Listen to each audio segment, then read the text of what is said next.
গুজব ছড়িয়ে দুর্নীতিবাজ দল বিএনপি আজকে আমাদেরকে দুর্নীতিবাজ বানানো চক্রান্ত করছে। কিছু কিছু মিডিয়া আজকে সেই অপপ্রচারে নেমেছে।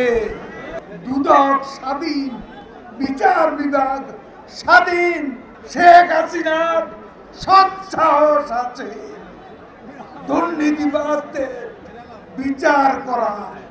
তারা যেই হোক, যত প্রভাবশালী হোক, কিন্তু আজকে যে ঢালাও ভাবে দুর্নীতিবাজ বানানো চক্রান্ত চলছে, এটা আওয়ামী লীগকে হটানোর জন্য এই ষড়যন্ত্র কি সেটা আমাদের ভেবে দেখতে হবে।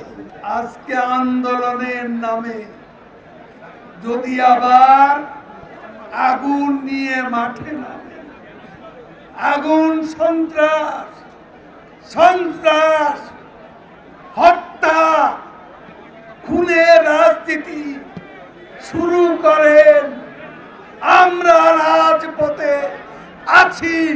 আওয়ামী লীগ সমুচিত জবাব দিতে প্রস্তুত।